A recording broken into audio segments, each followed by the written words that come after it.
पर्दे के आगे तो सब कुछ दिखता है, लेकिन पर्दे के पीछे आखिर है क्या?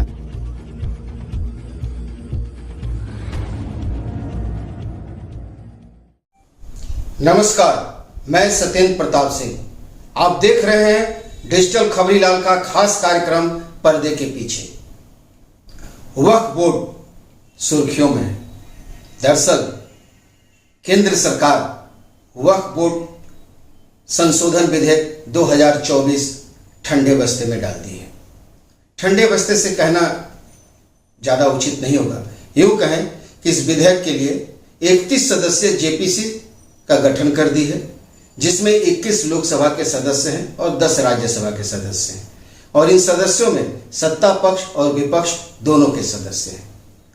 और सदस्यों की यदि कुल संख्या को देखें तो बीजेपी और एनडीए की संख्या ज्यादा है, यानी जेपीसी में भी सरकार का पक्ष मजबूत है।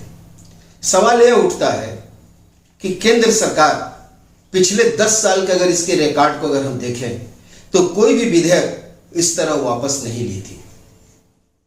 जब केंद्र सरकार जब भी जो विधेयक लाई है उसे वो पारित करवाई है, चाहे वो 3 तलाक का मुद्दा हो या अनुच्छेद 370 जम्मू कश्मीर का मामला हो। ऐसे बहुत सारे मामले हैं जिसे गिनाया जा सकता है कि केंद्र सरकार कभी उससे पीछे नहीं हटी। सदन के पटल में रखने के बाद उसे पारित करवाया ही। अब सवाल यह उठता है कि आखिर वो पीछे क्यों हटी। हम सभी जानते हैं कि लोकसभा में बीजेपी का पूर्ण बहुमत न हो, बावजूद इसके एनडीए का बहुमत है और अच्छा खासा बहुमत है, कोई कम बहुमत नहीं है। आराम से लोकसभा में विधेयक पारित हो सकता था। और उसके ऊपर चंद्रबाबू नायडू की तेलुगु देशम पार्टी और नीतीश कुमार की जेडीयू का भी समर्थन हासिल था। बावजूद इसके सरकार यह बिल वापस क्यों ली? दरअसल उसे डर राज्यसभा को लेकर था। राज्यसभा के कुल सदस्यों की संख्या 245 है।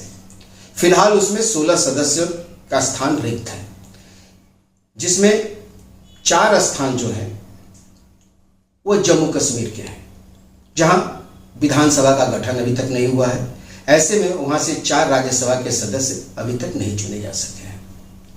फिलहाल जो 229 सदस्य हैं, अगर उसके आधार पर देखा जाए तो राज्यसभा में किसी भी विधेयक को पारित कराने के लिए 115 सांसदों का होना जरूरी है। भारतीय जनता पार्टी के 87 सांसद हैं और एनडीए के 111, यानी बहुमत से 4 अभी भी कम है।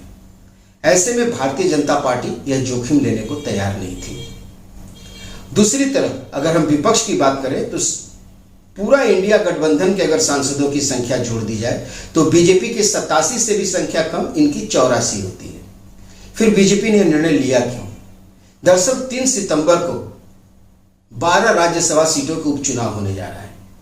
इसकी पूरी संभावना है कि इसमें से 11 सीटें एनडीए के खाते में जाएंगी, और जब ये एनडीए के खाते में 11 सीटें जाएंगी तो एनडीए के 111 प्लस 11 122 हो जाएगा। ऐसी स्थिति में बहुमत के लिए 121 सीटें चाहिए संख्या बल बढ़ने के बाद, और बीजेपी के और एनडीए के पास 122 सीटें होंगी। यानी यह विधेयक संसद के शीतकालीन सत्र में आएगा और उस वक्त इसे पारित कराया जाएगा। अब रही बात कि केंद्र सरकार, बार बार केंद्र सरकार इसलिए कह रहा हूं, कभी से मोदी सरकार भी हम नहीं कह सकते या बीजेपी की सरकार भी नहीं कह सकते, क्योंकि अब ये एनडीए की सरकार है। इसके पहले हम मोदी सरकार कहा करते थे, मोदी की गारंटी कहा करते थे, लेकिन अब वो चीजें नहीं कही जा सकती क्योंकि बीजेपी के पास अपना संख्या बल नहीं है। सवाल यह उठता है कि पिछले 10 साल में आखिर ऐसा क्या कारण आया कि ये जेपीसी का गठन करना पड़ा और इसी बिल को जेपीसी को भेजना पड़ा।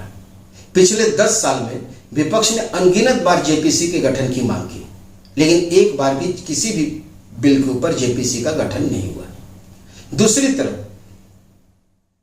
वक्फ बोर्ड संशोधन विधेयक की अगर यदि हम बात करें तो संसद में जमकर हंगामा हुआ और किसी भी विरोधी दल ने या विपक्षी दल ने जेपीसी की मांग नहीं की। यहां तक कि असदुद्दीन ओवैसी तक ने इसे स्टैंडिंग कमेटी में भेजने के लिए कहा था। बावजूद इसके जेपीसी का गठन इसीलिए किया गया कि वक्त लिया जा सके। अब सवाल उठता है कि आखिर ये सरकार इतना उदार क्यों हो गई जेपीसी के प्रति। दरअसल बीजेपी किसी भी समस्या का जब समाधान करती है तो समाधान के बाद उस मुद्दा को जीवित भी रखती है, उसका राजनीतिक लाभ लेने के लिए। जिस तरह राम मंदिर हो या जम्मू कश्मीर का 370 हो, उसी तरह इसका भी लाभ ले रही है और लेने की कोशिश करेगी।